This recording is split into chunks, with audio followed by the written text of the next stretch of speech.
Good morning or afternoon, depending on when you are watching this. Sorry I can't be there with you today. But I do want to, before I start the videos, tell you a few things. Number one is the fact that I mentioned there would be a PowerPoint project for you. That is actually changed because of the snow days that we had last week. So instead, I will be grading very closely the two lessons that I have for you to do after these videos. There's PowerPoint Lesson 1 and PowerPoint Lesson 2, both of which are at your computers.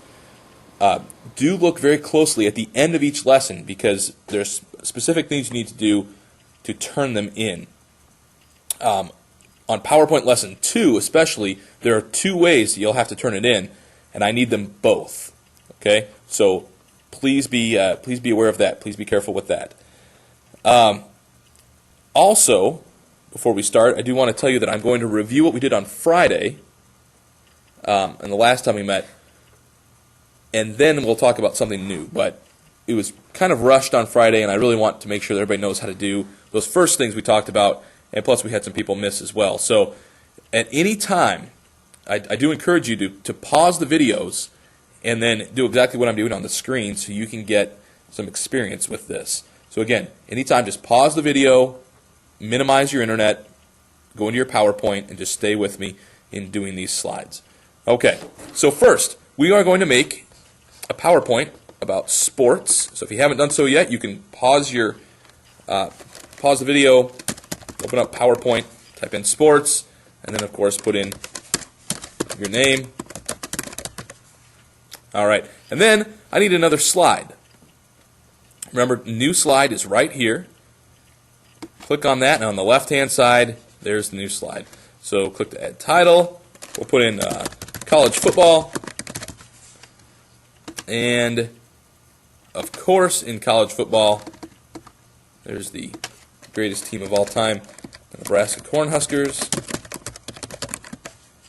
And then I've also heard of some other teams around here, like the Michigan Wolverines and Michigan State Spartans. And then I'll get a new slide, and we'll go to basketball. And in the basketball world, there is the Miami Heat, Chicago Bulls, and of course the Detroit Pistons. Now, it's not so important if you're trying to do this with me. It's not so important that you get every single Miami Heat, Chicago Bulls, and Detroit Pistons. One will work. Okay, if you're trying to save time, it's not that big. We're just practicing. Okay, so don't worry about getting everything spelled correctly or getting everything put in there. Just try to stay with me. So I'm going to go back up to the first slide. So I just have to click on the left-hand side. And remember, the most important thing I can tell you, the absolute most important thing I can tell you about PowerPoint is this downward pointing arrow and these 6 selections. Most everything you need in PowerPoint will be right there. So the first thing we wanted to do is make a slide design. But remember that if this disappears, if the task pane disappears, you're going over to click on the downward arrow, you accidentally hit the close X. To get it back, View, Task Pane. That's it. View, Task Pane, and it comes back. So again, most important thing is that arrow right there and these 6 selections at the bottom. All right, so slide design. We're going to choose a slide design, and I think I'm going to go with the fireworks. I think I did that on Friday. I like this one.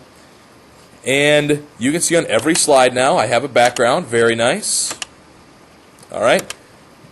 But sometimes you want to change backgrounds. So you can come over to this side, and I'm going to change just the second slide. Remember, if I just click on one of these again, it's going to change the whole thing. All right, that's not what I want. So I'm going to do undo. There it goes. You can see that. I'll do undo, and I'll get back my fireworks. And all I have to do is, when you put your mouse over one of these boxes, you get a downward arrow. Click on the downward arrow, and please choose Apply to Selected Slides. And now only the second slide will change. So that's a very good tool to have. The other thing I talked about, I'll go back to the first slide, is color schemes, which there are actually a couple ways to get there. You could click here, or again, just to make sure you're always in the right spot, click that downward arrow, slide design, color schemes. And I can, of course, change colors there.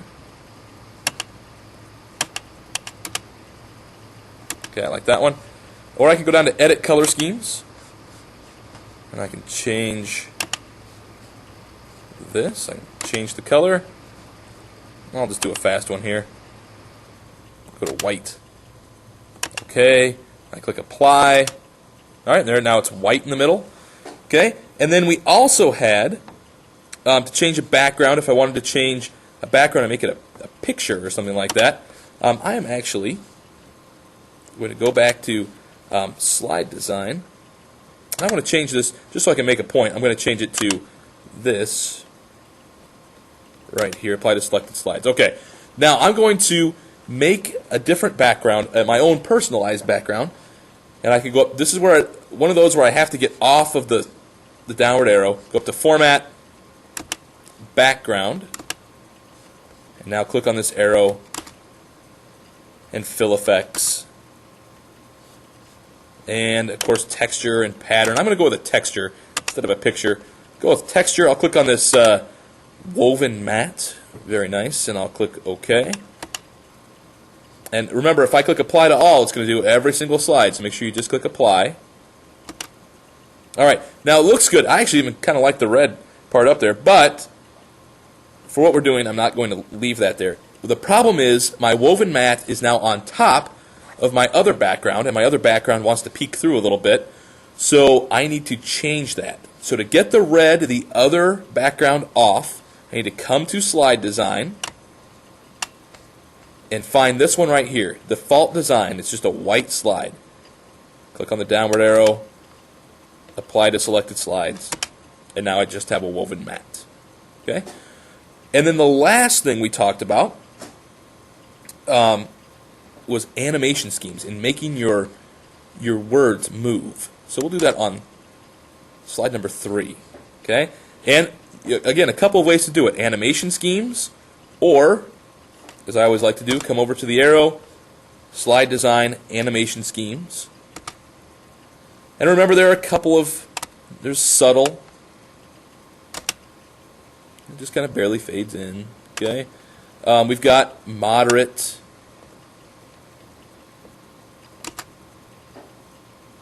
okay, and then we've got exciting, which of course is the cool one. And I'll just choose that, the pinwheel, kind of like this one. Alright, so you can of course pick whatever you want. Now the thing I do want to point out is, remember, when you see a star to the left of the slide over here, that means that you've got some sort of movement on your slide. It could be words or it could be pictures, and when you click on that slide, on that star, it will show you your movement. So on slides 2 and 1, I don't have anything. You don't see a star, so there's nothing going on those slides. Now to play a slide, I didn't really talk about this, but to play a slide, to play a slideshow, several ways to do it. Number 1, you could click on Slideshow, View Show.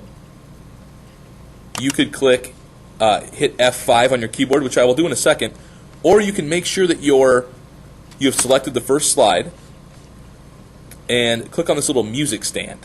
Okay. Now the music stand will play from whatever slide you're on. So if you've selected slide number 3, the music stand starts at slide number 3. So it's probably not your best choice. I like to hit F5 no matter where you're at. In fact, I'll select the last slide and still show you that when I hit F5, it will just start playing the slideshow. Alright, there it is, and I'll click to go through it, click one more time, and now you can start seeing I have movement, and I'll click to get my words. Okay, when I click again, show is done. Alright, very good. So that's kind of the review. Please go to the second lesson, and we'll start talking about some newer things that we did not talk about on Friday.